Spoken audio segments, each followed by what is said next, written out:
notepad, but don't just make your goal just to verbatim write everything, because then you're just your mind's engrossed in copying and writing. It's not engrossed in understanding and what is actually being said. So keep this in mind. Use your mind, use your memory, use the fahm, and this is one of the great ways to acquire ilm. Also, from the great ways and means of acquiring knowledge is look at the biographies of the Salaf, because in the biographies of the Salaf there is an amazing lesson and an amazing admonition. You will see the ulul himma, the great importance, the lofty goals that they had. There were people who had lofty objectives, lofty goals. And so by way of example, we see Shu'bah, rahimahullah ta'ala, that he traveled a whole month in order to acquire a single hadith. He already knew the hadith. He knew the hadith with its isnad. But he came to learn that there was another route to the same hadith. So he traveled 1 month to take that route to the hadith as well. We see likewise Jabir bin Abdullah radiallahu anhu, from the companions of the Messenger of Allah. He traveled all the way to Sham, traveling on a donkey, just to listen to one hadith from Abdullah bin Unais, which he himself had not heard from the Messenger of Allah sallallahu alaihi wasallam. Likewise, we see Imam Ahmad rahimahullah ta'ala as a youth, as a tifl, a young child. He would leave his house at the end of the night because he wanted to go and sit in the gatherings of knowledge. And likewise, when he wanted to travel to Abd al-Razzaq in Yemen, he did not have any possession, did not have any wealth. So he basically hired himself as an aide, as an assistant on a caravan, the caravans that go out for trade and so on and so forth.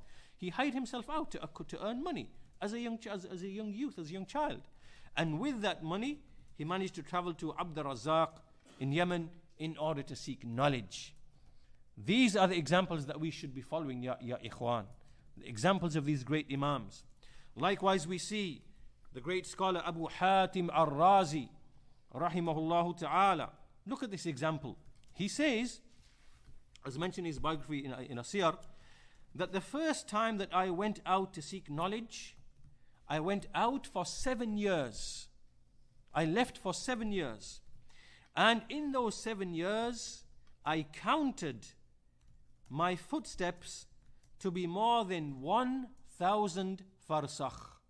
1,000 farsakh. A farsakh, 1 farsakh, is like an old Persian measurement of, or before that, of distance. It is basically 3.5 miles. 3.5 miles. 3.5 miles, let's just round it up and say it's approximately 5 kilometers, 5,000 meters. Now think about this. Think about what he's telling you, right? He's actually been counting the steps over those 7 years, right? So he's obviously figured out that a farsakh is such and such distance, and so many of my steps, I've taken so many steps to make 1 farsakh, and I've traveled all these different regions, therefore the total. So he's mathematically worked out how much he's actually traveled. So he continues and he says that I left Bahrain. So he went to Bahrain, obviously. From Bahrain, I went to Misr walking. Right? So Bahrain is on this side of the Persian Gulf, and he's gone all across to Egypt, Mashiyan, walking. Then I went to Ramla, which is in Palestine, which he went further north. And he said, Mashiyan, walking. From there he went to Dimashq in Syria, Mashiyan, walking. Then he went further north to Antioch, which is towards Turkey on the border of near the Mediterranean, Mashiyan, walking. Then he went to Tartus, walking. Then he came back to Hims in Sham, Mashiyan, walking. Then he went back to Ramla, Palestine, walking. Then from there he went across to Iraq, walking. Thumma rakibtu. He went by way of a riding beast or riding camel. Then he says that all of this was my first journey in seeking knowledge. And how old was he? He was 20 years of age.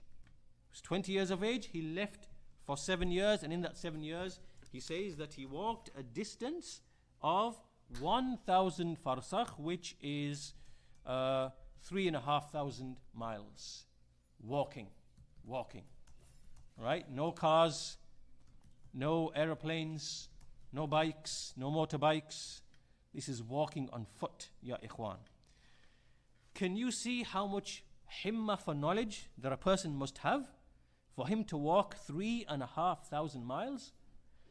And you have some ahmaq sitting in his house watching TV, the football, the masjid is the next block to him, and he thinks that's difficult for him to go and seek knowledge. Right?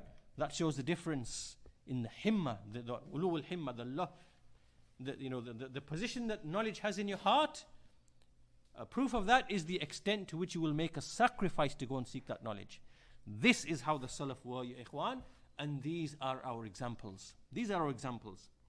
And then we have also the example of, this is the example of Abu Hatim al-Razi, and there are other examples as well.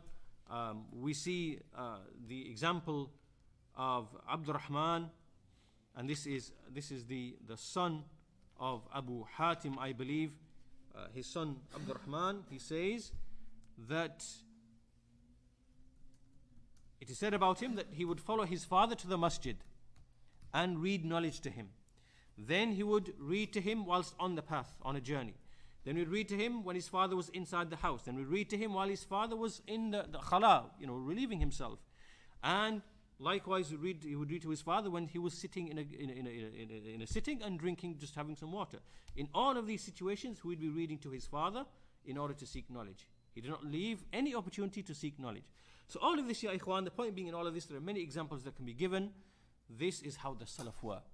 And these are our examples in seeking ilm. They are our qudwa. And it is upon us to read these biographies and read their sacrifices, and that's how they became imams in the religion.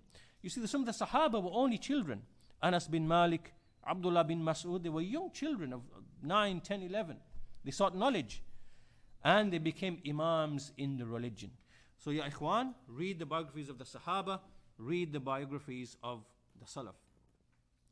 The 9th point in seeking ilm, and inshallah ta'ala we'll finish with this point, and we'll conclude the rest of the 3 tomorrow, inshallah ta'ala.